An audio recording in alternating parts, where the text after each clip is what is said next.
Jangan salah lagi. Jangan salah lagi. Jadi hukum itu ada dua, taklifi dan wada'i. Sunnah bid'ah itu sesuatu yang dikenai hukum. Kenapa? Karena sunnah itu yang dicontohkan, diperbuat Nabi, dikatakan Nabi.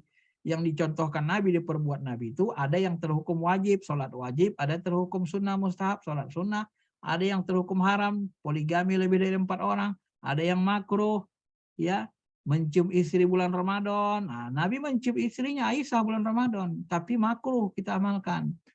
Nah, termasuk kumur-kumur bulan Ramadan. Itu diamalkan Umar bin Khattab. Sunnah sahabat, sunnah Nabi juga dianggap, tapi makruh dilakukan.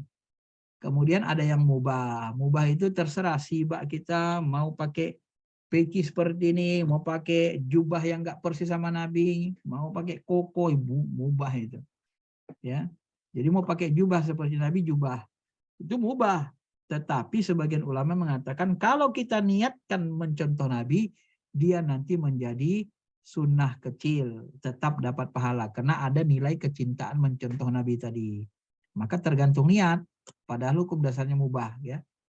Nah, inilah yang dimaksud dengan hukum dalam Islam. Jadi dibedakan. Nah, ketika disebut kontemporer, apa yang dimaksud kontemporer? Kontemporer itu adalah saat ini, kekinian, arti kontemporer. Itu berasal dari bahasa Inggris kan, kontemporer, contemporary, kekinian saat ini.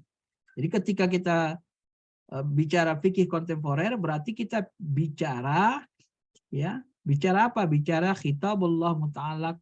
Kita bicara tentang ini fikih tadi. Ilmu bihakam syariah amaliyah muktasab min alati tafsiliyah al-an, gitu kan? Ilmu hukum syariah amaliyah yang diambil dari dalil terperinci yang berkaitan dengan al-an, ya, yang berkaitan dengan yang sekarang, gitu ya, kontemporer. Tinggal nambah itu saja.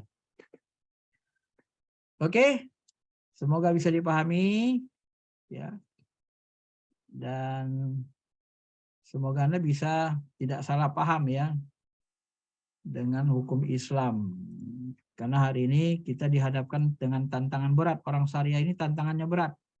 Tantangannya salah satunya adalah keluarga besar Salafi Wahabi yang merusak-rusak hukum Islam sekarang. Ya, mereka berhukum tidak pakai hukum yang 5, tidak pakai hukum wadi, tetapi mereka berhukum pakai sunnah bid'ah. Sehingga menyusahkan kita. Banyak orang yang terpengaruh. Yang nggak belajar hukum Islam. Yang belajar hukum Islam aja S1 terpengaruh karena tidak mendalami dengan baik. Apalagi yang tak belajar. Yang gila pun ada. Karena mau sunnah-sunnah ikut Nabi. Heran, semuanya mau persis Nabi. Ternyata gila dia. Karena nggak semuanya bisa persis Nabi. Karena kalau semuanya persis Nabi kan gawat hidup kita. Naik onta, nanti sepatu sandalnya sandal jepit, modelnya lagi model terompah. Ya makan pakai 3 jari, makan bubur awak pakai 3 jari, makan kolak pakai 3 jari. Repot. Terakhir ada juga yang stres kan, karena doktrin yang salah, dipahami secara salah, maka menjadi menyusahkan umat Islam. Fikih itu sebenarnya lebih objektif, dia ilmunya sudah duduk, sudah dibahas ulama, ya. Sehingga sebenarnya kalau kita paham fikih, lebih gampang untuk memahami hukum-hukum Islam yang ada. Karena memang hukum Islam itu adanya di dalam fikih. Oke, saya kira sampai situ aja. Nggak ada lagi mau tanya kan? Ini saya absen dulu ya.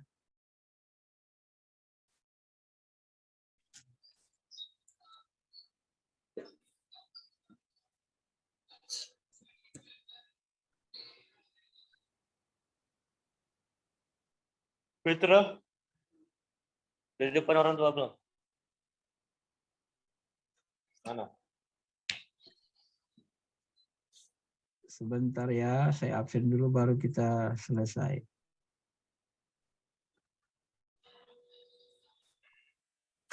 Manis mau.